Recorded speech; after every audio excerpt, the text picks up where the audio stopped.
열왕기상 19장 9절에서 21절 말씀입니다. 지난주 강단 말씀 본문 뒤로 이어서 좀 말씀을 나누겠습니다. 열왕기상 19장 9절에서 21절까지 제가 봉독하겠습니다. 엘리야가 그곳 굴에 들어가 거기서 머물더니 여호와의 말씀이 그에게 임하여 이르시되 엘리야야 내가 어찌하여 여기 있느냐. 그가 대답하되 내가 만군의 하나님 여호와께 열심히 유별하오니 이는 이스라엘 자손이 주의 언약을 버리고 주의 제단을 헐며 칼로 주의 선지자들을 죽였음이오며 오직 나만 남았거늘 그들이 내 생명을 찾아 빼앗으려 하나이다. 여호와께서 이르시되 너는 나가서 여호와 앞에서 산에 서라 하시더니 여호와께서 지나가시는데 여호와 앞에 크고 강한 바람이 산을 가르고 바위를 부수나 바람 가운데에 여호와께서 계시지 아니하며 바람 후에 지진이 있으나 지진 가운데에도 여호와께서 계시지 아니하며 또 지진 후에 불이 있으나 불 가운데에도 여호와께서 계시지 아니하더니 불 후에 세미한 소리가 있는지라. 엘리야가 듣고 겉옷으로 얼굴을 가리고 나가 굴 어기에 섬에 소리가 그에게 임하여 이르시되 엘리야야 내가 어찌하여 여기 있느냐. 그가 대답하되 내가 만군의 하나님 여호와께 열심히 유별하오니 이는 이스라엘 자손이 주의 언약을 버리고 주의 제단을 헐며 칼로 주의 선지자들을 죽였음이오며 오직 나만 남았거늘 그들이 내 생명을 찾아 빼앗으려 하나이다. 여호와께서 그에게 이르시되 너는 내 길을 돌이켜 광야로 통하여 다메섹에 가서 이르거든 하사엘에게 기름을 부어 아람의 왕이 되게 하고 너는 또 님시의 아들 에후에게 기름을 부어 이스라엘의 왕이 되게 하고 또 아벨물홀라 사밧의 아들 엘리사에게 기름을 부어 너를 대신하여 선지자가 되게 하라. 하사엘의 칼을 피하는 자를 에후가 죽일 것이요 에후의 칼을 피하는 자를 엘리사가 죽이리라. 그러나 내가 이스라엘 가운데 7,000명을 남기리니 다 바알에게 무릎 꿇지 아니하고 다 바알에게 입맞추지 아니한 자니라. 엘리야가 거기서 떠나 사밧의 아들 엘리사를 만나니 그가 12 겨리소를 앞세우고 밭을 가는데 자기는 12째 겨리소와 함께 있더라. 엘리야가 그리로 건너가서 겉옷을 그의 위에 던졌더니 그가 소를 버리고 엘리야에게로 달려가서 이르되 청하건대 나를 내 부모와 입맞추게 하소서. 그리한 후에 내가 당신을 따르리이다. 엘리야가 그에게 이르되 돌아가라. 내가 내게 어떻게 행하였느냐 하니라. 엘리사가 그를 떠나 돌아가서 한 겨리소를 가져다가 잡고 소의 기고를 불살라 그 고기를 삶아 백성에게 주어 먹게 하고 일어나 엘리야를 따르며 수종 들었더라. 아멘. 오늘 제목처럼 여러분들 혼자라고 생각될 때가 언제세요? 진짜 몸이 이렇게 떨어져서 혼자 있을 때, 격리되어 있을 때, 우리 한민지 청년이 한 2주 정도 격리를 했다고 들었는데, 진짜 이렇게 사람들과 떨어져 있을 때, 그때도 혼자라고 생각할 수도 있고, 특히나 이제 청년 때는 여기도 계시겠지만 이렇게 직장 일 때문에 집을 떠나서 가족품을 떠나서 다른 지역 타지로 가게 되면은 아는 사람도 없고 친구도 없고 가족도 없다 보니까 혼자라고 생각하고 외로움을 느낄 때가 참 많죠.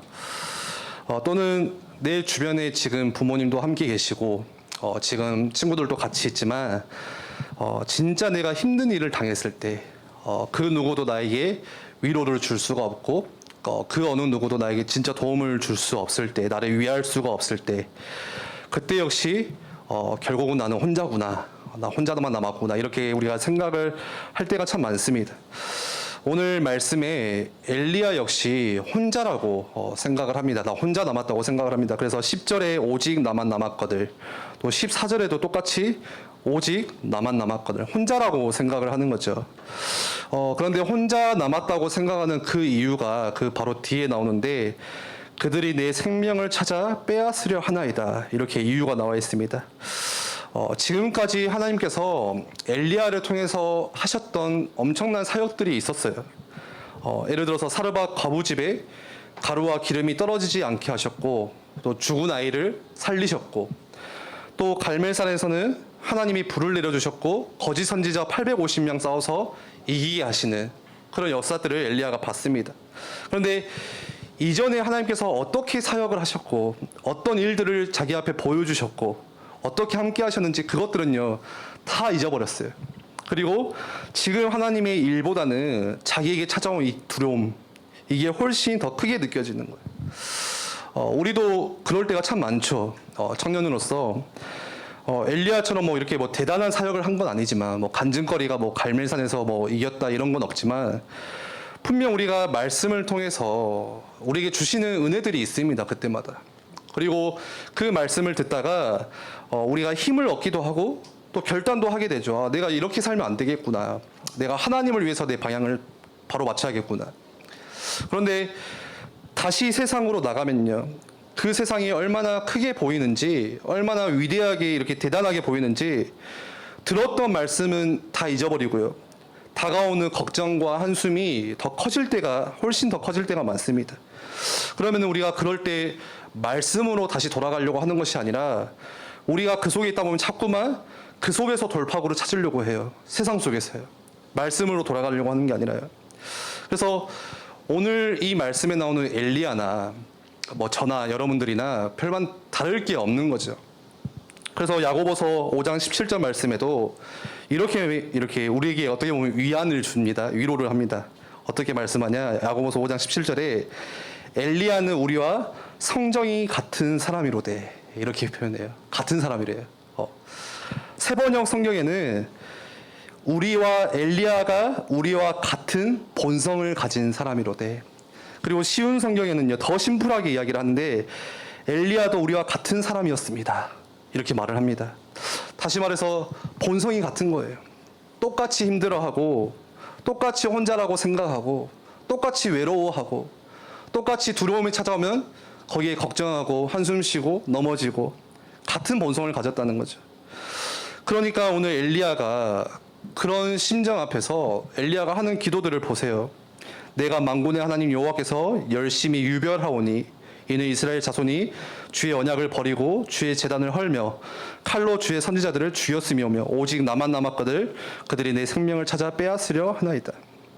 지금 엘리야가 하는 기도는요 자꾸 안 되어지는 것만 이야기하는 거예요. 지금 보여지는 현실만 놓고 기도하는 거예요. 이스라엘 자손들이 지금 언약을 저버렸고 또 많은 선지자들이 죽음을 당했고 이거에 대해서만 지금 하나님께 기도를 할 뿐이지 하나님이 이전에 하셨던 일에 대해서 하나님이 그 엘리야에게 심어주셨던 보여주셨던 그 언약에 대해서는요 일제 언급조차 없어요. 예전에 우리 느헤미야 말씀을 들었잖아요. 느헤미야 기도를 보세요. 느헤미야 기도는 항상 언약을 가지고 옵니다. 하나님께 기도할 때 하나님이 이렇게 말씀하시지 않았습니까? 하나님이 우리의 조상 아브라함 또 모세를 통하여서 우리에게 하신 약속들이 있지 않습니까? 그 약속 가운데 신실하신 하나님 나에게 응답하소서 이렇게 기도를 하는데요. 엘리야는 그거는 없어요. 언급도 없어요. 계속 하는 기도가 지금 이랬고 저랬고 이런 상황이고 이런 기도들만 나열을 하는 거죠. 그런데 그렇게 혼자라고 생각하고 있을 때 하나님이 직접 엘리야를 찾아오십니다. 그리고 말씀해 주세요. 그런데 어떻게 말씀해 주시냐? 그 방법이 좀 달라요. 11절 12절 보니까 크고 강한 바람이 산을 가르고 바위를 부수나 바람 가운데에 여호와가 계시지 아니하고, 또 그 뒤에 보면요 지진이 있으나 지진 속에서도 하나님이 계시지 않아요. 또 지진 후에 불도 있는데 불 속에도 여호와께서 계시지 않아요. 지금 어떤 이미지가 그려지세요? 그거예요.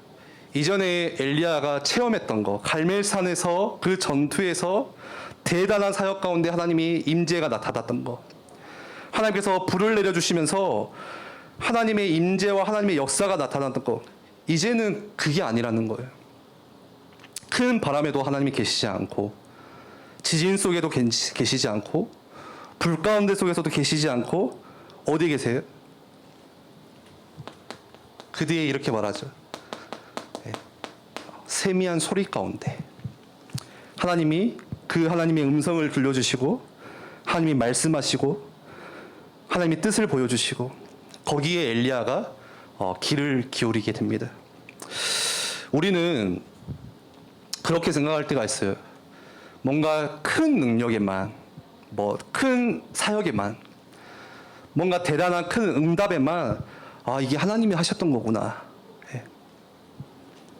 예를 들어서 지금 여러분들이 뭔가 답답한 이것만 좀 풀렸으면 좋겠다 하는 뭔가 있죠. 그게 뭐 직장일 수 있고 결혼일 수 있고 어떤 현실의 문제, 경제일 수도 있는데요. 꼭 그게 내가 지금 답답한 지금 이게 풀려야만 하나님이 나에게 이런 응답을 주셨구나. 그 속에 하나님께서 이렇게 역사하셨구나. 그렇게만 단편적으로 생각할 수 있다는 거예요. 그래서 우리는 더욱더 그런 것을 기대하게 되고 더욱더 그런 것을 바라보게 됩니다. 고대하게 됩니다. 그런데 하나님은요, 오늘 말씀처럼 세미한 소리 가운데 하나님의 음성, 하나님의 뜻을 밝히 보여주신다고 말씀하세요. 우리가 여기에 민감하게 반응해야 돼요. 오늘 하나님께서 세미한 소리 가운데 하나님의 그 음성을 엘리야에게 들려주시고 말씀하신 거는요, 뭐를 바꾸는 것이냐? 그 전에 엘리야가 가지고 있던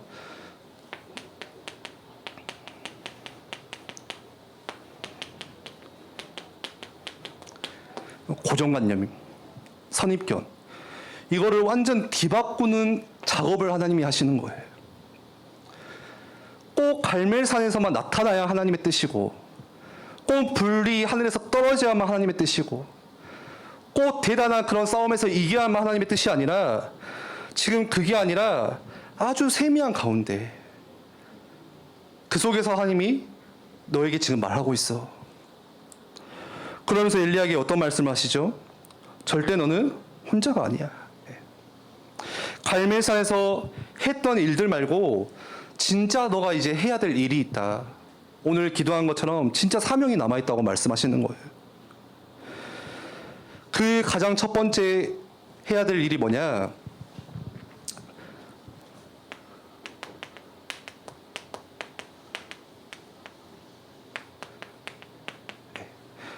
왔던 길로 다시 돌아가라는 거죠. 15절에 너는 내 길을 돌이켜서 광야를 통하여 다메섹에 가서 이르거든. 지금 그 자기를 죽이려고 하는 그 두려움 때문에 그걸 피해서 밤새 도망갔거든요.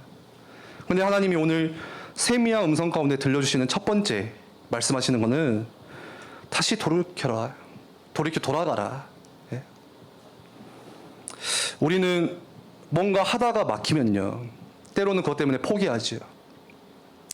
그리고 새로운 뭔가 일을 하려고 이렇게 생각을 하면은 이전과의 단절을 생각하고 과거와의 단절을 생각합니다. 다른 장소, 다른 사람과의 일을, 새로운 일을 생각할 때가 많습니다. 그런데 오늘 본문에서는요, 너가 도망해왔던, 너가 도피해왔던 그 다메섹으로 다시 돌아가라고 말씀하세요. 피하지 말고 말씀으로 부딪히라는 거예요. 다시 돌아가라는 거예요. 특히 세대가 거듭할수록 그런 경향들이 훨씬 우리한테 많이 있잖아요. 예전에 우리 부모님 세대는 뭔가 그래도 돌파구를 부딪혀 보려고 하고, 뭔가 이렇게 깨져가면서 더 다시 이렇게 일어나고 했던 그런 것들이 요즘에는 하다가 아니면 아닌가 봐.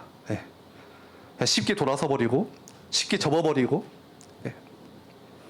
그런데 오늘 말씀은 그런 세상에서의 막 부딪힘이 이게 아니라 하나님의 말씀이 있다는 거예요. 하나님이 함께 하신다는 거예요. 그래서 피하지 말고 돌이켜 가라는 거예요. 여러분들 직장에서 때로는 정말 맞지 않는 사람들 있죠.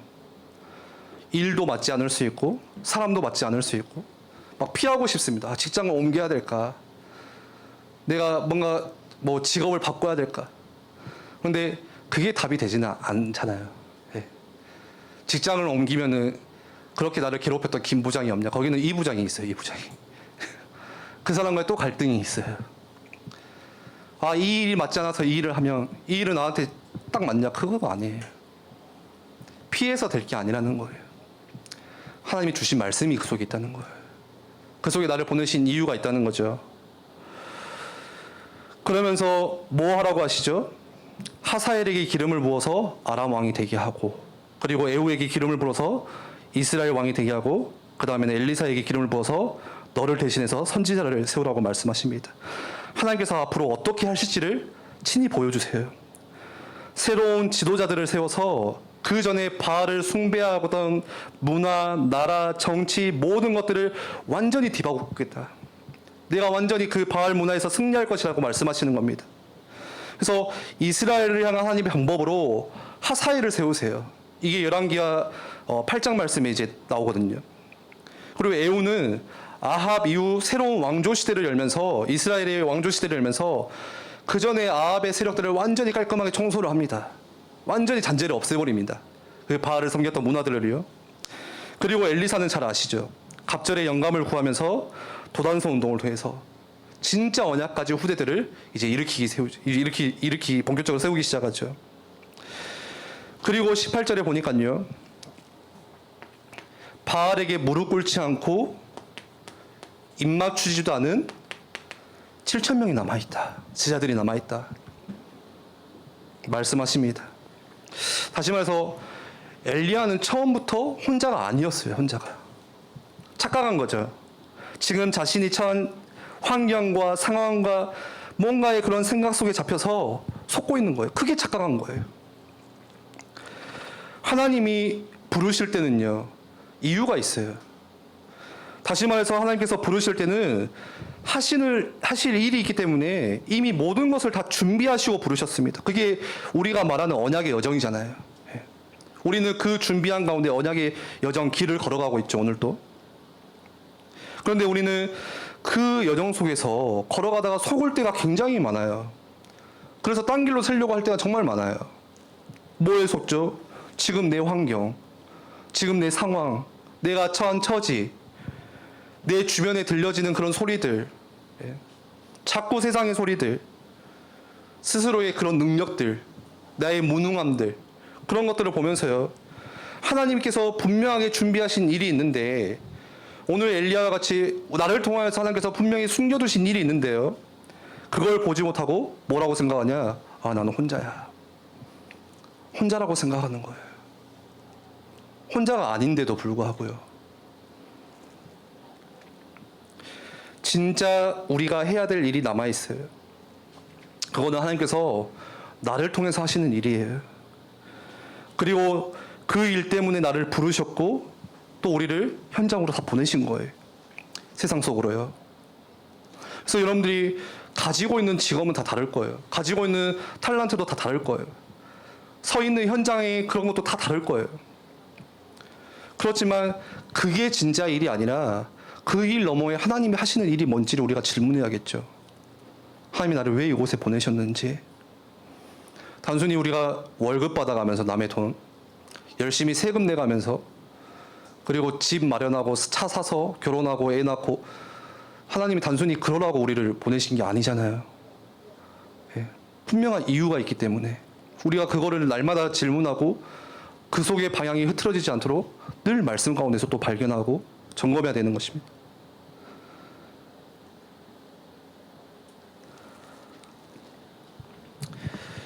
그 이후에 어떻게 하나님께서 엘리야를 끌어가시는지 보세요. 19절 21절에 보니까 엘리사를 만나게 하시는데 그때 엘리사의 반응을 보세요. 자기의 직업을 곧바로 내려놓고 엘리야를 따라가죠. 잠시 집에 들어갔다가 부모님을 만나고 모든 것들을 다 정리합니다. 이전에 농사지었던 거, 사용했던 기구들 어떻게 하죠? 다 불태워서 땔감 만들죠. 예. 그리고 소도 잡아서 거기에 삶아서 나눠 먹게 만들고. 어떤 의미죠? 다시 돌아오지 않겠다는 의미죠. 예. 나는 하나님이 하시는 그 일 가운데 그냥 갈 것이다. 예. 엘리야의 반응과 엘리사의 반응이 좀 다르죠. 엘리야는 하다가 안 되니까 다시 이렇게 돌이켜 돌아왔는데 엘리사는 절대 돌아오지 않겠다. 그 결단으로 엘리야를 따라갑니다. 무슨 의미냐? 우리에게 오늘 이 엘리사와 같은 제자들이 여러분들 앞에 다 기다리고 있다는 거예요. 하나님이 준비하셨어요. 하나님이 예비하셨어요. 아, 여기는 절대 없을 것 같아. 그건 내 생각이죠. 하나님이 분명히 알고 계시고 그 어마어마한 우리는 지금 퍼즐 이 한 조각 한 조각을 보고 있는데 그 전체 퍼즐을 하나님은 다 맞춰 계시고 그 속에서 여러분들을 그 속에 보내신 거고 그리고 뭐 있냐? 분명히 여러분들 만난 가운데 제자 있어요, 제자. 여러분들 현장 속에. 그래서 우리가 속지만 않으면 돼요. 하나님은 언약의 신실한 하나님이시죠. 그 언약을 우리가 매주 강단을 통해서 어떻게 들려주시냐? 오늘 또 세미한 소리로 들려주세요. 그래서 우리가 여기에 귀 기울여야 되는 것이고, 그렇죠? 여기에 우리가 민감하게 반응해야 되는 것이고, 그래서 오늘 우리가 하나님 앞에 예배하러 온 중요한 이유가 이 세미한 소리 가운데 하나님의 언약 다시 발견하기 위해서. 그래서 우리가 매주 여러분들 예배하러 오실 때마다 뭐를 우리가 준비해서 와야 되냐? 하나님 오늘 또 이 하나님의 세미한 음성 놓치지 않도록 이 음성 들을 수 있는 준비, 이 음성에 귀 기울일 수 있는, 집중할 수 있는 준비 하고 오셔야 되는 것이죠. 말씀을 정리하겠습니다. 하나님께서 엘리야에게 오늘 말씀해 보니까 이렇게 물어보세요. 엘리야야, 네가 어찌하여 여기 있느냐? 저는 이 말씀을 보다가 동일하게 나에게 하나님이 질문하시는 것 같다는 그런 생각이 들더라고요. 성현아, 네가 어찌하여서 여기 있느냐? 네 지금 여기 있을 때가 아니야. 약간 이런 질문 같았어요. 너 지금 혼자 있다고 생각하고 혼자 뭔가 막혀 있다고 생각하고 지금 그러고 있을 때가 아니야. 근데 오늘 엘리야의 반응은 하나님이 두 번이나 물어보시는데 똑같이 오직 나만 남았거늘. 하나님은 또 기대하셨겠죠. 다른 대답을. 그런데 14절에도 똑같이 또 오직 나만 남았거늘. 우리가 지난주 강단 말씀에서도 주셨듯이 하나님이 우리에게 직접 찾아오시죠. 그리고 그 앞절에 직접 만나주시고 또 갈 수 있는, 호렙으로 갈 수 있는 힘도 주시고 구운 떡도 주시고 물도 주시고 채워주십니다. 그래 오면서 뭐 하기 원하시냐? 진짜 거 하기 원하세요. 진짜 거. 우리가 단순히 위로받는 거기에만 머물러 있는 게 아니에요. 그 힘 가지고 그 이후에 엘리야가 마지막에 어떤 사역을 했는지, 하나님께서 어떤 일을 엘리야에게 진행시키셨는지 동일하게 우리에게 주시는 사역이죠. 우리가 여기에 반응해야겠습니다. 우리 한번 같이 기도하겠습니다.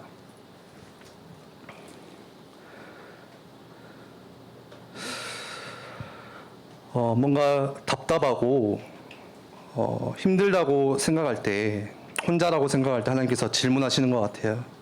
너가 어찌하여 여기 있느냐? 나는 너를 통해서 할 일이 있다. 그 언약 가지고 다시 나가야 돼. 그것 때문에 우리에게 힘도 주시고 먹을 것도 채워주시고 또 우리에게 은혜를 주시는 거죠. 우리 시간에 한번 같이 기도할 때, 아니 또 한 주가 내일 또 우리 돌아갑니다. 현장으로 나아갑니다. 세상은 월요병이다, 막 힘들다 이런 말들이 많지만, 하나님 우리가 거기에 속는 것이 아니라 진짜 내가 해야 되는 일이 무엇입니까? 하나님, 나를 그 현장에 보내신 진짜 이유가 무엇입니까? 바알에게 입맞추지 않은 7,000명의 사람들, 엘리사와 같은 제자들 나를 통해서 세우시기 원하시는데 그 후대들, 아니 거기에 내가 또 중심을 맞추고 방향을 맞추고 이번 현장 또 우리의 맡겨진 현장 속에 나아갈 수 있도록 우리 한번 같이 기도하겠습니다.